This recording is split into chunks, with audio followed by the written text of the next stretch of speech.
What happened while we were away, brought to you by Recession is as recession does. Late last week, the Bureau of Labor and Statistics dropped their June jobs report, and despite the top-line number of jobs created growing, the deeper numbers are very troubling. The BLS report shows nearly 5 million more Americans are not in the labor force today than pre-pandemic. Employment is still down 750,000 jobs from pre-pandemic, despite the working age population rising by 4 million in the last couple of years, and the youth workforce participation rate is down 2 points. Associated Press tweets, the average U.S. price of regular grade gasoline plunged 19 cents over the last 2 weeks to $4.86 per gallon. In other news, a New York Times Siena poll of the 2024 Republican primary shows Donald Trump leading the pack at 49%, followed by Ron DeSantis at 25%. Ted Cruz, Mike Pence, Nikki Haley, and Mike Pompeo don't crack double digits. Jill Biden spoke to a group of Latinxes.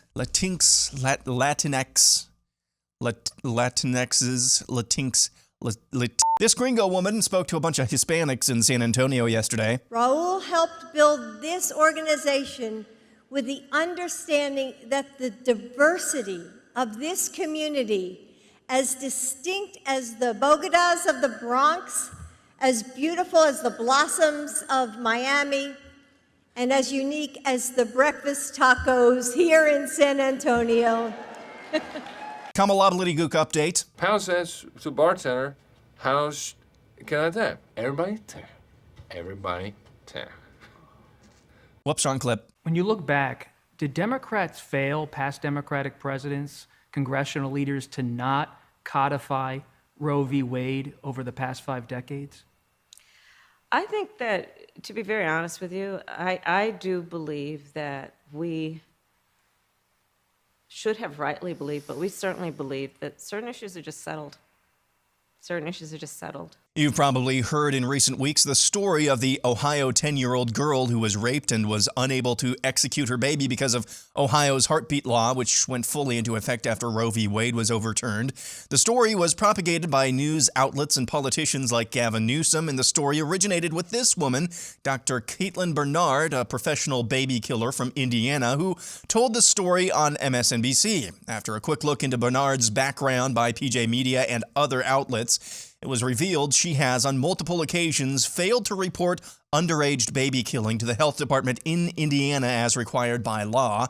Last night, Ohio Attorney General Dave Yost commented on the viral story of the 10-year-old Ohio girl. We have regular contact with prosecutors and local police and sheriffs.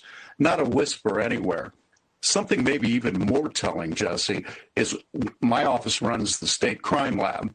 Any case like this, you're going to have a rape kit, you're going to have biological evidence, and you would be looking for DNA analysis, which we do most of the DNA analysis in Ohio. There is no case request for analysis that looks anything like this. So yeah, it's all made up. Aaron's Razor update, it's just demonic, bro. This is from TikTok. For those of you listening, what we're watching is a woman with tattoos depicting satanic imagery watching and laughing at an animated video of faceless beings smashing babies. Totally normal behavior. Here's Meghan Markle's new woman power necklace she's marketing to support baby killing. For those of you listening, well, you just got to see this one. New York City has started running this PSA on some television stations. So there's been a nuclear attack. Don't ask me how or why, just know that the big one has hit. That goes on for another minute and a half. Yikes. Also in New York, the Today Show tweets, as coronavirus cases surge, driven by the BA.5 variant, New York City officials are encouraging residents and visitors to wear high-quality face masks indoors. Unjabbed tennis star Novak Djokovic captured his 7th Wimbledon title over the weekend. Next up is the American Open, but he'll likely be barred from entry into the United States due to our rules regarding vaccine status for international travelers. Back in February, Djokovic discussed being barred from entering Australia for a tournament there. I understand that not being vaccinated today, I'm unable to travel to most of the tournaments at the moment. And that's the price you're willing to pay? That is the price that I'm willing to pay. Ultimately, are you prepared to forego the chance to be the greatest player that ever picked up a racket, statistically, because you feel so strongly about this jab? Yes. I do. But as things stand, if this means that you miss the French Open, is that a price you'd be willing to pay? Yes, that is the price that I'm willing to pay. And if it means that you miss Wimbledon this year, again, that's a price you're willing to pay? Yes. Why, Novak? Why? Why don't... Because the principles of decision-making on my body are more important than any title or anything else.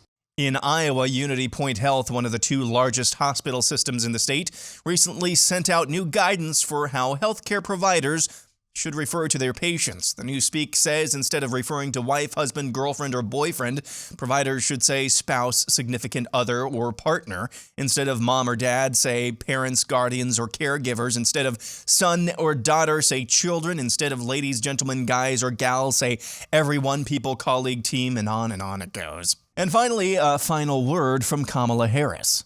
I'm Kamala, okay, Harris. And when life hands you lemons, you, what is wrong with that lemon? You can't make lemonade with that. And that is a metaphor, okay? It's hot. And that's what happened while we were away.